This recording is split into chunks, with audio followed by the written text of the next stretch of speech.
ശ്രദ്ധിക്കേണ്ടത് കെദ്ദബത്ത് അവിടെ ഒന്ന് താഴ് വ്യക്താക്കണം. കെദ്ദബത്ത്. പിന്നെ സമൂദു ബിത്വഗ്വാഹ വൈന് പ്രത്യേകം ഉച്ചരിക്കണം. ബിത്വഗ്വാഹ. പിന്നെ ആ വാവിൻ്റെ ശേഷം യാ ഇട്ടതുപോലെ കാണാം, പക്ഷേ യാവിനെ അകാരമാക്കിയാണ് ഉച്ചരിക്കേണ്ടത്. ബിത്വഗ്വയാഹ എന്ന് ഓതാൻ പാടില്ല എന്നർത്ഥം. അപ്പോൾ ഓതേണ്ടത് ബിത്വഗ്വാഹ. പിന്നെ ഇതിം ബഅസ അവിടെ ഇതിൻ എന്ന് കഴിഞ്ഞിട്ട് എന്തുണ്ട്? പിന്നെ നൂന് കഴിഞ്ഞിട്ട് എന്താ വരുന്നത്? ഇതിൻ കഴിഞ്ഞിട്ട് ഒരു അലിഫുണ്ട് അല്ലേ? ഇങ്ങനെ ഒരു അലിഫ് കണ്ടില്ല നിങ്ങൾ? ഇത് കഴിഞ്ഞിട്ട് ഇംബാസ എന്നുള്ള അലിഫില്ലേ, അതിൽ സ്വാദുണ്ട്, അതിന് ഉച്ചാരണം ഉണ്ടാവില്ല. പിന്നെ ഇത് കഴിഞ്ഞിട്ട് ഒറ്റ ചാട്ടയിടയിലേക്ക് നൂനിലേക്ക്, ആ നൂനിൻ്റെ മുകളിൽ എന്തുണ്ട്? മീമുണ്ട്. അതിൻ്റെ ശേഷം എന്തുണ്ട്? ബാവുണ്ട്. അപ്പം എന്താ അവിടെ ചെയ്യേണ്ടത്? നൂനിൻ്റെ ശേഷം ബാവ് വന്നാൽ എന്താ ചെയ്യേണ്ടത്? നമ്മൾ പഠിച്ചിട്ടുണ്ട് നേരത്തെ. നൂനിൻ്റെ ശേഷം ബാവ് വന്നാൽ സാക്കിനായ നൂനിൻ്റെ ശേഷം ബാവ് വരിക. അതിനാണ് ഇഖ്ലാബ് എന്ന് പറയുന്നത്. അതിൻ്റെ പേരാണ് ഇഖ്ലാബ്. ഇഖ്ലാബ് പറയുന്നത് എന്താ? ഈ നൂനിൻ്റെ എന്നുള്ള ശബ്ദത്തെ എന്ന മീമിൻ്റെ ശബ്ദമാക്കി മാറ്റുക. അപ്പം ന് എന്ന് ശബ്ദം ഉണ്ടാവില്ല. അപ്പോൾ അതിൻ്റേത് ഇതിം ഇതിം ബഅസ ഇതിം ബഅസ ഇതിം ബഅസ. അതാണ് ഇഖ്ലാബ് ആണ് അവിടെ നിയമം. പിന്നെ ആദ്യത്തെ ഈ നിർബന്ധമായിട്ട് ഉച്ചരിക്കണം, കത്തിൻ്റെ ഹംസ. പിന്നെ ദീ കഴിഞ്ഞിട്ട് ഇംബഅസ എന്നുള്ളടത്ത് ഒരു അലിഫ് ഉണ്ടാവും, അത് കൂട്ടി ഓതുമ്പോൾ ഉച്ചാരണം ഉണ്ടാവില്ല, വസിലിൻ്റെ ഹംസ. പിന്നെ നൂനിൻ്റെ മുകളിൽ ഒരു മീമ് കാണാം, അത് ആ നൂനിൻ്റെ ശബ്ദത്തെ മീമാക്കി മറിക്കണം. അതിനാണ് ഇഖ്ലാബ് എന്ന് പറയുന്നത്. പിന്നെ അപ്പോൾ ഓതേണ്ടത് ഇതിം ബഅസ. പിന്നെ അഷ്ഖാഹ ഉച്ചരിക്കണം, കത്തിൻ്റെ ഹംസയാണ്. നേരത്തെ പറഞ്ഞ പോലെ അഷ്ഖയ എന്ന് ഓതാൻ പാടില്ല, അഷ്ഖാഹ. പിന്നെ ഫഖാല അവിടെയൊക്കെ രണ്ട് കതിർ നീട്ടിയാൽ മതി, കോ രണ്ട്. ഫഖാല ലഹും റസൂലുള്ളാഹി നാഖത്തല്ലാഹി വസുഖിയാഹ. അവിടെ യാ എന്നാണ് ഉച്ചരിക്കേണ്ടത്, വസുഖിയാഹ. എന്താ രണ്ടും തമ്മിലുള്ള വ്യത്യാസം? അഷ്കാഹ എന്നുള്ളതും തഗ്വാഹ എന്നുള്ളതും സുഖിയാഹ എന്നുള്ളതും നിങ്ങൾ ഖുർആനിൽ എന്താ വ്യത്യാസം കാണുന്നത്? രണ്ട് വ്യത്യാസമാണ് ഉണ്ടാവുക. ഒന്ന്, യാ ഇല്ലേ, യാൻ്റെ അടിയിൽ പുള്ളി ഉണ്ടോ? തഗ്വ എന്ന് പറഞ്ഞിടത്ത് ഇല്ല, അതിൻ്റെ മധ്യത്തിലാണ് എന്തുള്ളത്? അലിഫുള്ളത്. അഷ്ക എന്ന് പറഞ്ഞിടത്തും മധ്യത്തിലാണ് അലിഫുള്ളത്, അതിൻ്റെ അടിയിലും പുള്ളിയില്ല. എന്നാൽ സുഖിയ എന്ന് പറഞ്ഞിടത്ത് എന്തുണ്ട്? പുള്ളിയുണ്ട്, ഈ അലിഫ് കുറച്ച് തെറ്റിയിട്ടേക്കാരം. അതാണ് വ്യത്യാസം. അതുകൊണ്ടാണ് യാ ആയിട്ട് ഉച്ചരിക്കുന്നത്. അപ്പം സുഖിയാഹ സുഖിയാഹ, അവിടെ സുഖ എന്ന് ഓതാൻ പാടില്ല എന്നർത്ഥം. പിന്നെ ഫകദ്ദബൂഹു ഫഅഖറൂഹ അവിടെയൊക്കെ രണ്ട് കതിർ നീട്ടിയാൽ മതി. പിന്നെ ഫദംദമ, ദംദഹ എന്നല്ല, ദംദമ ഫദംദമ. പിന്നെ ഫദംദമ അലൈഹിം റബ്ബുഹും ബിദംബിഹിം. അവിടെ നമ്മൾ ഇംബാസ പറഞ്ഞതുപോലെ എങ്ങനെ ഓതണം? ബിദംബിഹിം. ആ ന് എന്നുള്ള ശബ്ദത്തെ മീമിൻ്റെ ശബ്ദമാക്കി മാറ്റണം. അതിനാണ് ഇഖ്ലാബ് എന്ന് പറയുന്നത്. ഇല്ല, അവിടെയൊക്കെ വഖഫ് ചെയ്യാതിരിക്കലാണ്. ഇനിയിപ്പോൾ ഒരാൾക്ക് ശ്വാസം കിട്ടുന്നില്ലെങ്കിൽ പിന്നെ എന്ത് ചെയ്യാം? അവിടെ വഖഫ് ചെയ്തിട്ട് വീണ്ടും ഓതണം എന്നാണ്. അപ്പോൾ ഓതണ്ടേ എങ്ങനെയാണ്? ഫകദ്ദബൂഹു ഫഅഖറൂഹ ഫദംദമ അലൈഹിം റബ്ബുഹും റബ്ബുഹും ബിദംബിഹിം ഫസവ്വാഹ. അവിടെ ബിദംബിഹിം. പിന്നെ ഫസവ്വാഹ വലാ യഖാഫു അഖ്ബാഹ. ആ ഖ എന്നുള്ളതിനെ വ്യക്താക്കണം. അതേപോലെ തന്നെ അലൈഹിം അവിടെ മണിക്കാനൊന്നും പാടില്ല, അലൈഹിം റബ്ബുഹും. ഇനി ആയത്ത് എല്ലാവരും കൂടി ഒന്ന് ഓതി വെക്കാൻ. അഊദു ബില്ലാഹ്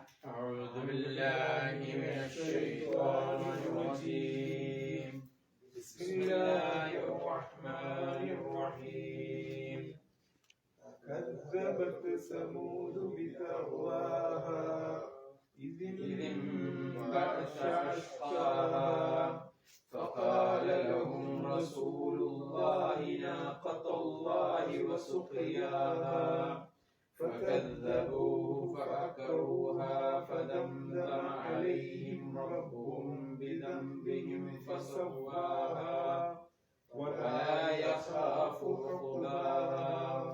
എന്തെങ്കിലും തജ്വീദ് ഡൗട്ട് ഉണ്ടോ ആർക്കെങ്കിലും? ഇല്ല. എന്നാ പോവാ.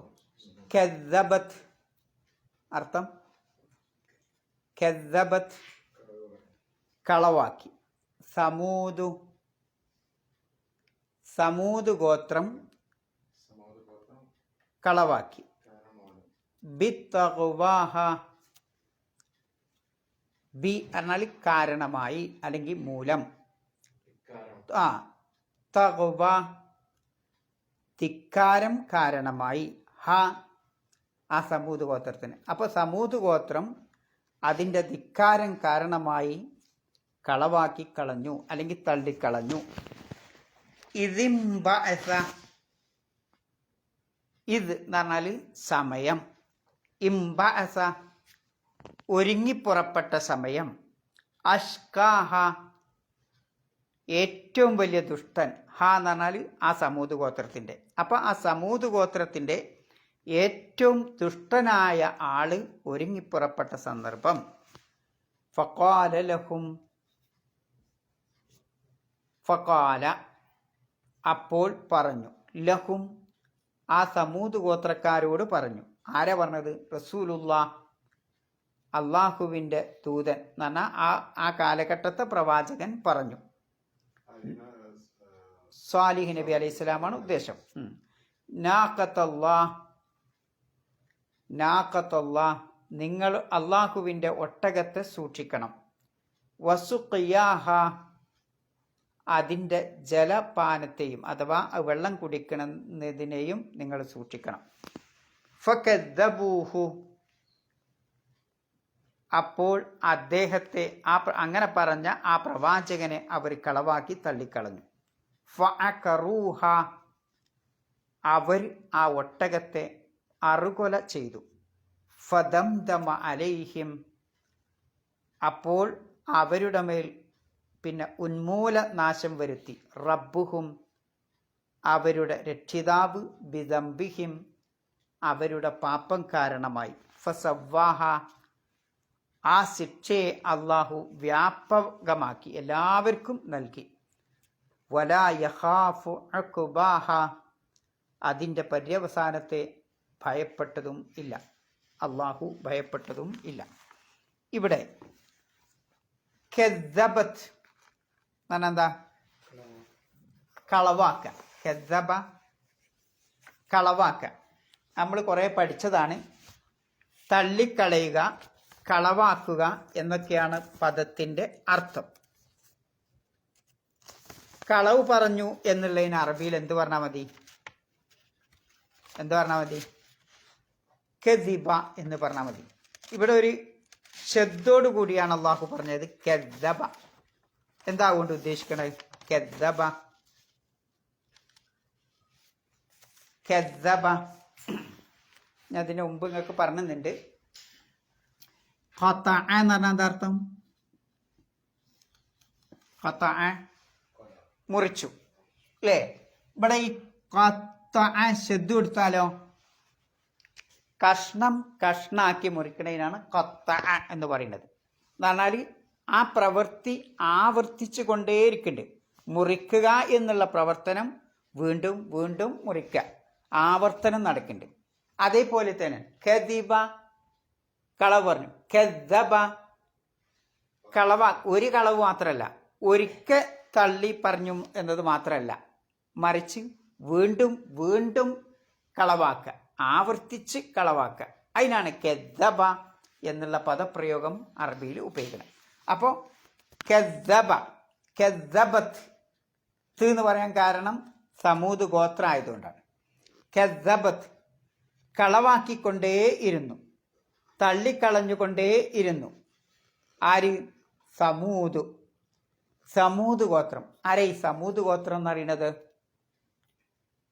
ചരിത്രകാരന്മാർ പറയുന്നത് BC 3000-ന്റെയും 2000-ന്റെയും ഇടയിൽ ജീവിച്ചിരുന്ന ഒരു പ്രഗത്ഭ ഗോത്രമാണ്. അതിന് ഇത്രയിൽ നിന്ന് ക്ലിപ്തമായി ചരിത്രകാരന്മാർ രേഖപ്പെടുത്തിയിട്ടില്ല. പക്ഷേ ആദ് സമുദായത്തിൻ്റെ ശേഷം ജീവിച്ചിരുന്ന, ഈ ഭൂമുഖത്ത് ജീവിച്ചിരുന്ന ഒരു വിഭാഗം ആളുകളാണ് ആര്? സമൂത് ഗോത്രം. ആ സമൂത് ഗോത്രത്തിലേക്ക് അള്ളാഹു നിയോഗിച്ച പ്രവാചകന്റെ പേരാണിത് സ്വാലിഹ് അലൈഹിസ്സലാം.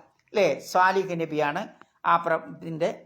അവർ ജീവിച്ചിരുന്ന സ്ഥലത്തിൻ്റെ പേര് വിശുദ്ധ ഖുർആൻ രേഖപ്പെടുത്തുന്നുണ്ട്.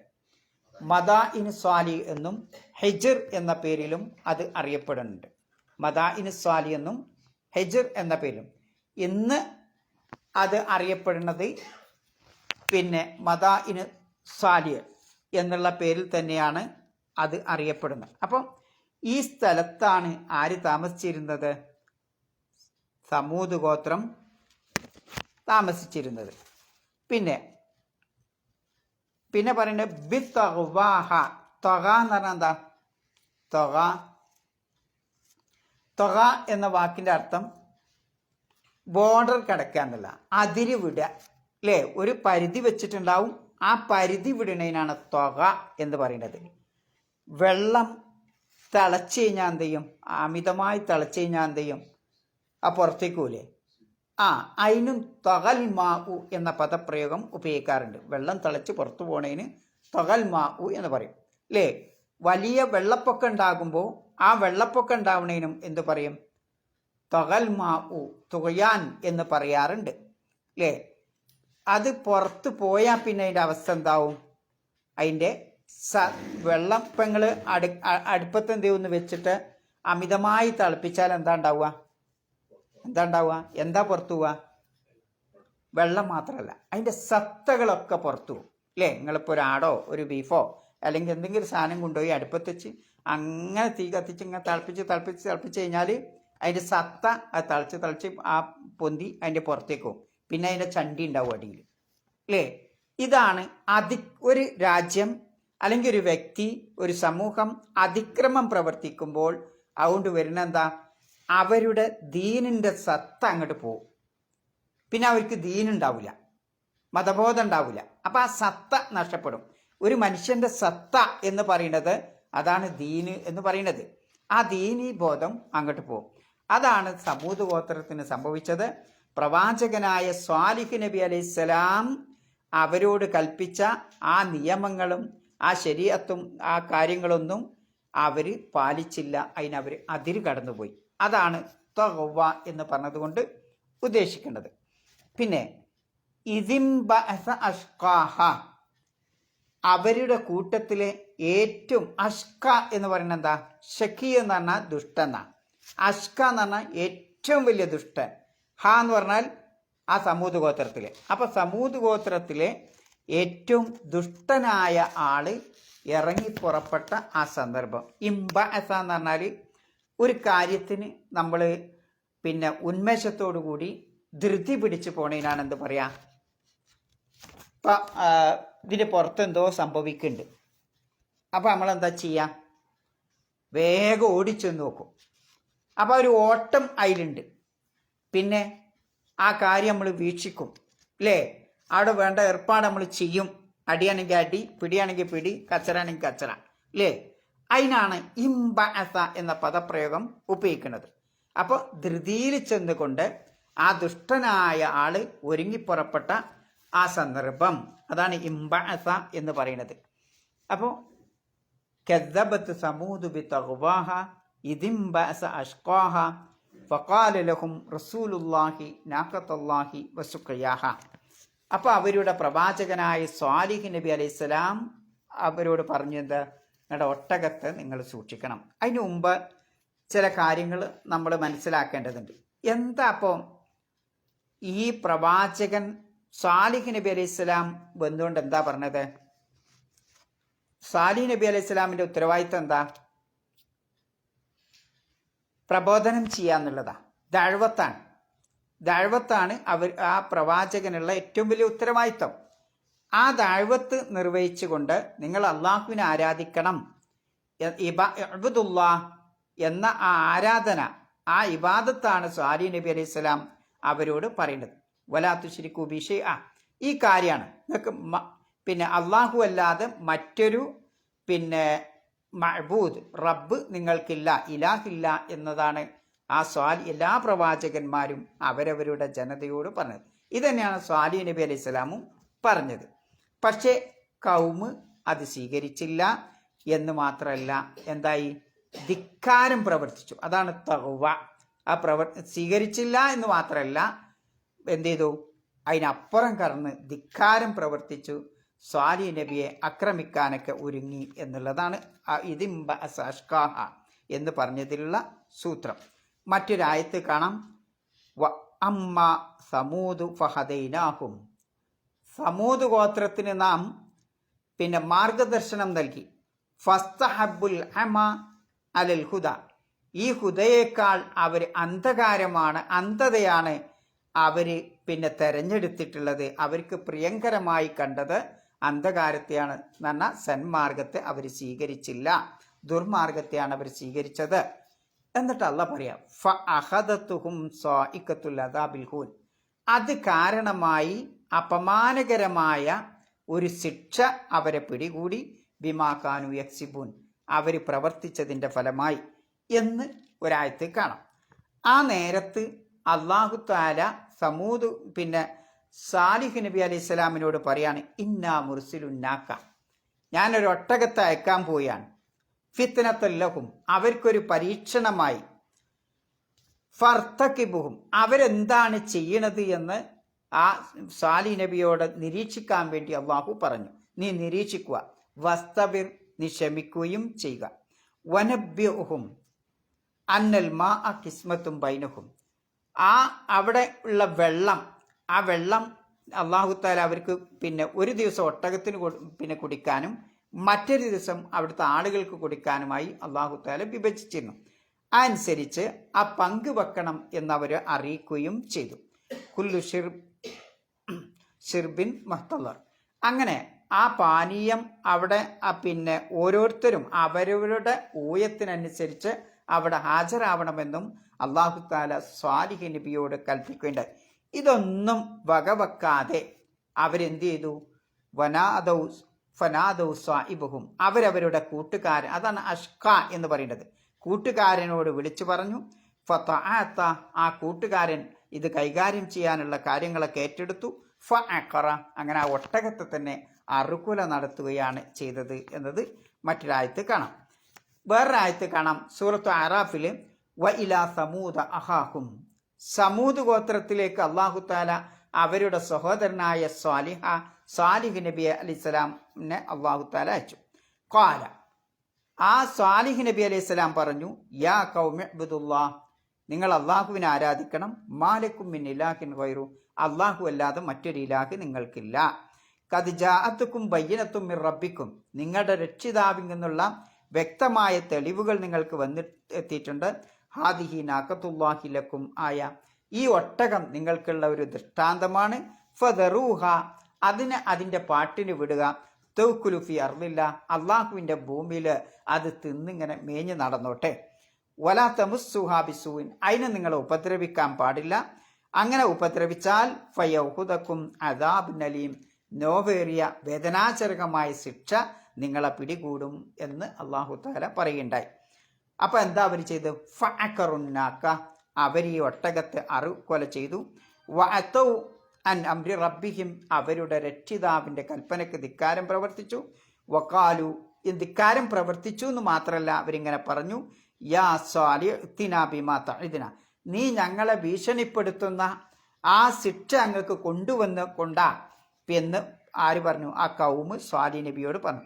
ഇൻകുൻത മിനൽ മുർസലീൻ, ഇനി പ്രവാചകനാണെന്നാണല്ലോ വാദിക്കണത്. അപ്പോൾ പ്രവാചകന്മാരുടെ കൂട്ടത്തിൽപ്പെട്ടവനാണെങ്കിൽ ആ ശിക്ഷ, നീ ഭീഷണിപ്പെടുത്തുന്ന ആ ശിക്ഷ ഞങ്ങൾക്ക് കൊണ്ടാ എന്ന് പറഞ്ഞു. ഫഅഖദത്തുഹുമുർ റജ്ഫത്തു, അല്ലാഹു തആല അവർ ഒരു ഭൂകമ്പം മൂലം അവരെ പിടികൂടി.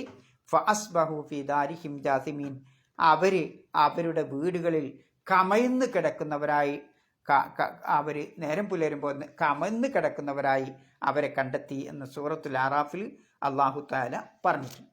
ഇവിടെ എന്തിനാണ് ഒരു ചിന്താവിഷയം, അല്ലാഹു സുബ്ഹാനഹു വ തആല നേരത്തെ ഖദ് അഫ്ലഹ മൻ സക്കാഹ വഖദ് ഖാബ മൻ ദസ്സാഹ, ആരാണോ ആത്മാവിനെ പരിശുദ്ധിപ്പെടുത്തിയത് അവൻ വിജയിച്ചു, ആരാണോ അതിനെ മ്ലേച്ഛമാക്കിയത് അവൻ പരാജയപ്പെട്ടു എന്ന് പറഞ്ഞുകൊണ്ട് അല്ലാഹു തആല സമൂദ് ഗോത്രത്തെ ഇവിടെ അറ്റാച്ച് ചെയ്തത് എന്താ തമ്മിലുള്ള ബന്ധം? ആത്മസംസ്കരണവും ഇതും തമ്മിലുള്ള ബന്ധം എന്താണ്? സമൂദ് ഗോത്രം, ഈ ആയത്ത് എന്തെങ്കിലും ഒരു ബന്ധം വേണ്ടേ? അല്ലാഹു തആല വഖദ് ഖാബ മൻ ദസ്സാ എന്നാണല്ലോ പറഞ്ഞത്, അല്ലേ? ആ മനസ്സിനെ മലീമസപ്പെടുത്തിയവൻ പരാജയപ്പെട്ടു. ആ പരാജയപ്പെട്ടതിനൊരു ഉദാഹരണമാണ് അല്ലാഹു തആല എന്ത് പറയുന്നത്? മുൻ ചരിത്രത്തിലെ മുൻഗാമികളുടെ വിഭാഗത്തിൽപ്പെട്ട സമൂദ് ഗോത്രത്തിന് ഇതേ അബദ്ധം പറ്റിയിട്ടുണ്ട്, അത് നിങ്ങൾക്കൊരു പാഠമാണ് മക്കായിലെ മുശ്രിക്കുകളെ എന്ന് നബി സല്ലല്ലാഹു അലൈഹി വസല്ലമ അവരോട് ഓർമ്മപ്പെടുത്താനാണ് സമൂദ് ഗോത്രത്തെ വഖദ് ഖാബ മൻ ദസ്സാഹ എന്ന് പറഞ്ഞ ആയത്തുമായി അള്ളാഹു എന്ത് വെച്ചിട്ടുള്ളത്? അത്ഫ് ചെയ്ത് പറഞ്ഞിട്ടുള്ളത്. അപ്പം അതാണ് ബന്ധം. ഈ ആയത്ത് സമൂദ് ഗോത്രവും നേരത്തുള്ള ആയത്തും തമ്മിലുള്ള ബന്ധം എന്താണെന്ന് ചോദിച്ചാൽ, മനസ്സ് സംസ്കരിക്കാത്ത, അതിനെ ദുഷിപ്പിച്ച ആളുകൾക്കുള്ള ഒരു ഉദാഹരണമാണ് ഇത്. സ്വാലിഹ് നബി അലൈഹി സ്വലാമിൻ്റെ കാലഘട്ടത്തിലുള്ള സമൂദ് ഗോത്രത്തിൻ്റെ അവസ്ഥ. ഇതേ അവസ്ഥ തന്നെയാണ് മക്കായിലെ മുശ്രിക്കുകൾക്കും സംഭവിച്ചത്, പ്രവാചകനുമായിട്ടുള്ള പെരുമാറ്റത്തിൽ സംഭവിച്ചത്. ആ സമൂദ് ഗോത്രം സാലിഹ് നബിയോട് എങ്ങനെയാണോ പെരുമാറിയത് അതേ രൂപം തന്നെയാണ്. എന്ത് പഠിപ്പിക്കാനാണ് അല്ലാഹു തആല ഇത് ഇവിടെ കൊണ്ടുവന്നിട്ടുള്ളത് എന്നുള്ളത്. ഇനി നമുക്കിതിൽ നിന്ന് എന്തൊക്കെ പാഠം പഠിക്കാനുള്ളത്? ഈ സമൂദ് ഗോത്രത്തിന്റെ പ്രത്യേകത എന്താ? എന്തൊക്കെയാണ് അതിലുള്ള പ്രത്യേകത? എന്താ ആലോചിച്ചു നിങ്ങൾ? അള്ളാഹു ആ കാലഘട്ടത്തെ വലിയ പുരോഗതിയിൽ ജീവിച്ചിരുന്ന ഒരു ജനവിഭാഗമാണ് ഇത് സമൂദ് ഗോത്രം. വലിയ ഉന്നതിയിൽ ജീവിച്ചിരുന്ന. എന്തുകൊണ്ടാ? അവരുടെ ജീവിതശൈലി എന്ന് പറയുന്നത് വലിയ വലിയ പാറകൾ തുരന്നുകൊണ്ട് അതിൽ വീടുണ്ടാക്കുന്ന ജനവിഭാഗമാണ്, അല്ലേ? അപ്പൊ ആ കാലഘട്ടത്തെ സംബന്ധിച്ച് ഏറ്റവും വലിയ എഞ്ചിനീയറിംഗ് ആണത്, ഏറ്റവും വലിയ ഹന്തസയാണ്.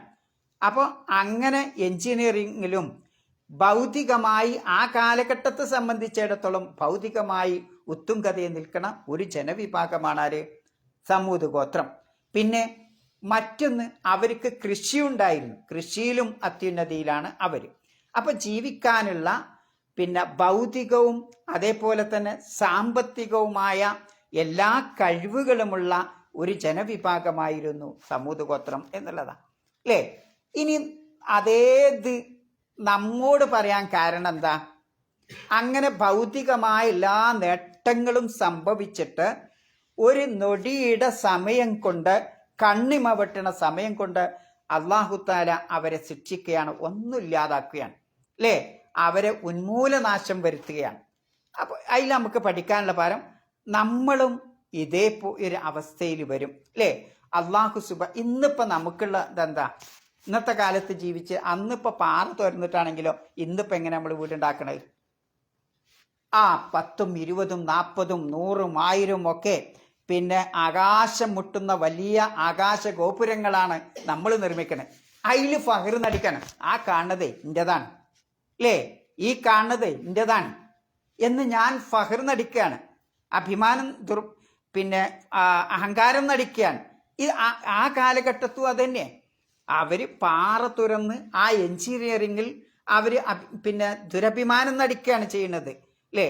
ഇന്നും അവർ താമസിച്ചിരുന്ന ആ പാറകൾ തുറന്നുകൊണ്ടുള്ള ആ വീടുകൾ ഇന്നും കാണാൻ പറ്റും, ഇന്നും കാണാൻ പറ്റും. പക്ഷെ അവിടെ ഒരു മനുഷ്യൻ ഉണ്ടാവുമോ? ഒരു മനുഷ്യനുമില്ല. അതിൻ്റെ ആസാറുകൾ, അടയാളങ്ങൾ നമുക്ക് ഇന്നും കാണാൻ പറ്റും. ആ കാണുമ്പോൾ തന്നെ മനസ്സിലാവും. ആ കൊത്തും പണിയൊക്കെ കാണുമ്പോൾ മദായിന് സാലി അല്ലേ, അവിടെ കാണുമ്പോൾ നമുക്ക് എന്ത് ചെയ്യാൻ പറ്റും? അവരുടെ ആ പ്രാഗൽഭ്യം അതിൽ തന്നെ നമുക്ക് മനസ്സിലാക്കാൻ പറ്റും. അവരുടെ കൊത്തുപണിയൊക്കെ കാണുമ്പോൾ ഇത്രമാത്രം എഞ്ചിനീയറിംഗ് ഉള്ളവരായിരുന്നു അവരെ നിന്ന് മനസ്സിലാക്കാൻ നമുക്ക് സാധിക്കും. പക്ഷെ ഇങ്ങനെയൊക്കെ സുഖസൗകര്യത്തിൽ ജീവിച്ച മനുഷ്യരെ അള്ളാഹു സുബ്ഹാനഹു വ തആല ഒറ്റയടിക്കാൻ നശിപ്പിക്കുകയാണോ ചെയ്തത്? അല്ല, നിരന്തരമായി അവർക്ക് സൈറൻ മുഴങ്ങിയിട്ടുണ്ട്. ഒരു പ്രാവശ്യം മാത്രമല്ല. ആ അള്ളാഹു തആല ആദ്യം പിന്നെ അവർ പറഞ്ഞതൊക്കെ കേട്ടു. ഞങ്ങൾക്ക് പിന്നെ മുഅ്ജിസത്ത് വേണം, അമാനുഷികമായി പ്രവാചകനാണ്, സ്വാലിഹ് നബി പ്രവാചകനാണ് എന്ന് പറയാൻ പിന്നെ ഞങ്ങൾക്കൊരു മുഅ്ജിസത്ത് വേണം. അപ്പം അള്ളാഹു തആല ഒരു പാറയുടെ ഉള്ളിൽ നിന്ന് ഒരു ഒട്ടകത്തെ അവർക്ക് കൊണ്ടുവന്ന് കൊടുക്കുകയാണ്. ആ ഒട്ടകത്തെ നിങ്ങൾ അതിനോട് പിന്നെ അപമര്യാദമായി പെരുമാറാൻ പാടില്ല, അതിൻ്റെ പാട്ടിന് വിടണം, അതിന് വെള്ളം കുടിക്കാനുള്ള ഒരു ദിവസമുണ്ട്, അത് നിങ്ങൾ അനുവദിക്കണം എന്നൊക്കെ പറഞ്ഞപ്പോൾ തന്നെ ആ നാട്ടിലെ ഏറ്റവും ദുഷ്ടനായ ദുരഭിമാനിയായ ഒരു മനുഷ്യൻ വന്നുകൊണ്ട് ഫഅഖറൂഹ കൊന്നു കളഞ്ഞു.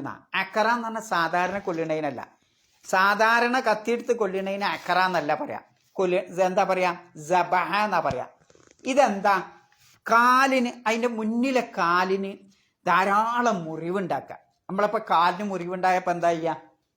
അതിശക്തമായ വേദന ഉണ്ടെങ്കിൽ ഇപ്പം ഞാൻ എന്താ ചെയ്യുക? ഇനിയിപ്പോൾ ഒരു ഒട്ടകാണെങ്കിൽ ആ ഒട്ടകം എന്താ ചെയ്യുക? അവിടെ ഇരിക്കും അല്ലേ?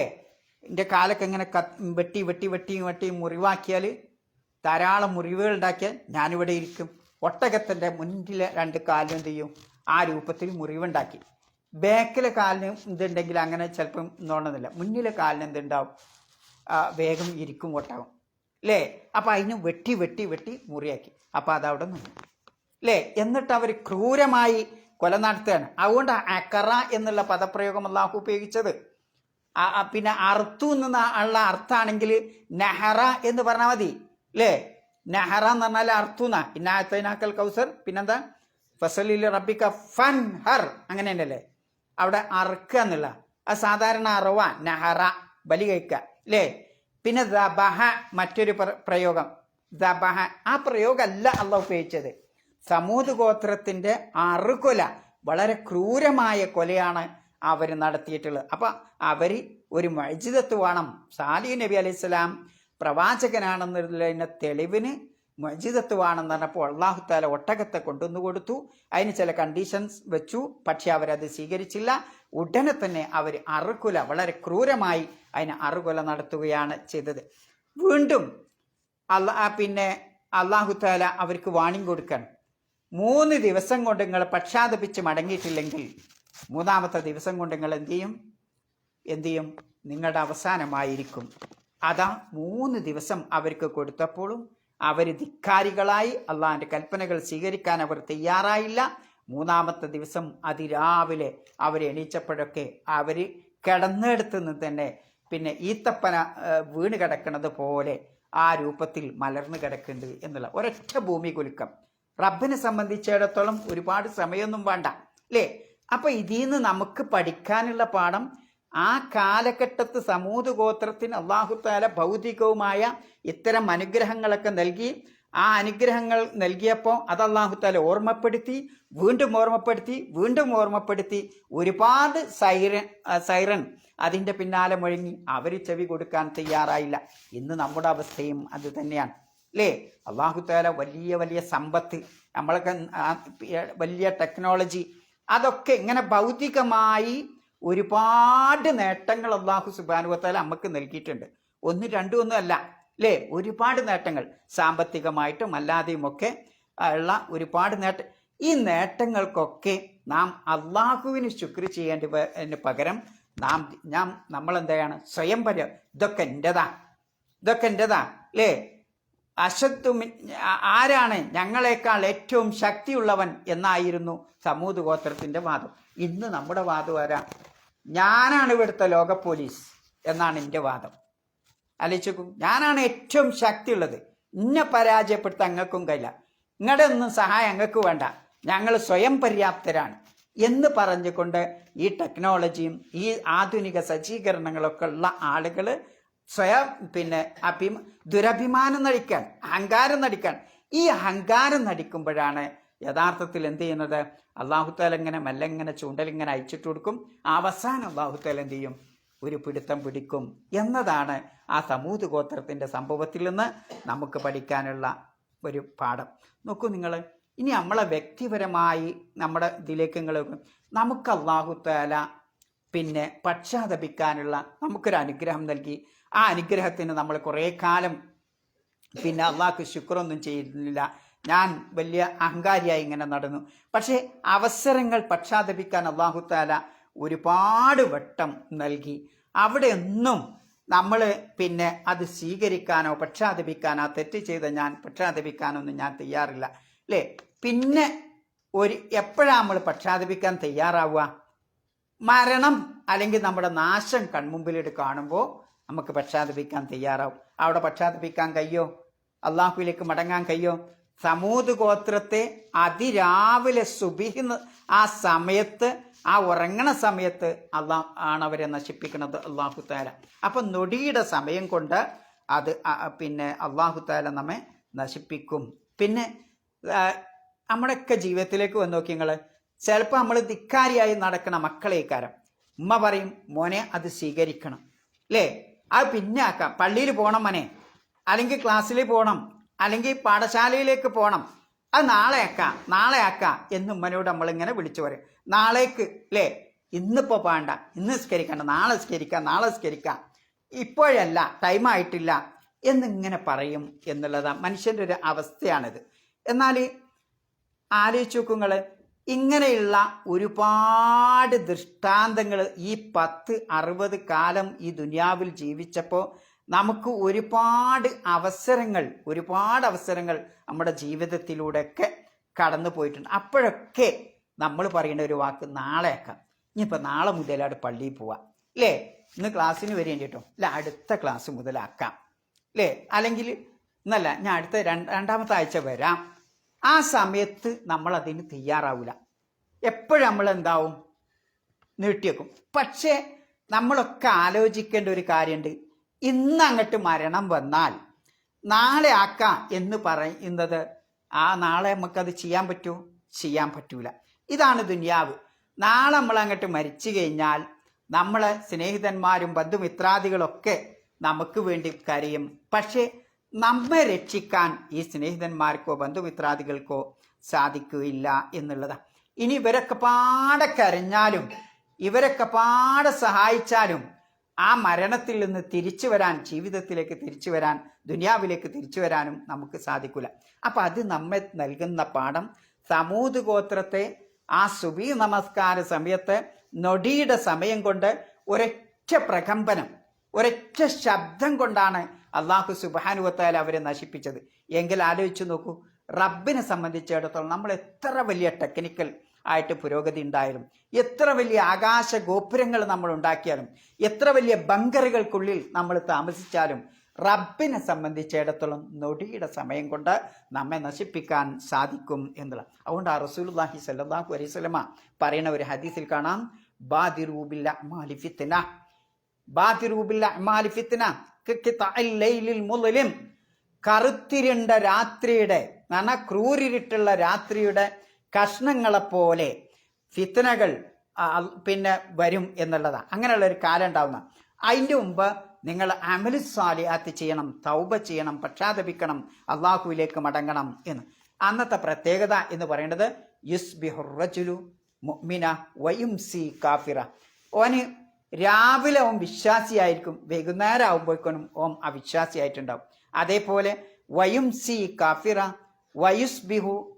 വയുംസി മുഅ്മിന വയുസ്ബിഹു കാഫിറ, നേരെ ഓപ്പോസിറ്റ് അല്ലേ. വൈകുന്നേരം വിശ്വാസിയായ ആള് രാവിലെ ആകുമ്പോഴേക്കും അയാൾ അവിശ്വാസിയായിട്ടുണ്ടാവും എന്നുള്ള ഇങ്ങനെയുള്ള ഒരു ഇത്. അതേപോലെ തന്നെ മറ്റൊരു സ്വഭാവം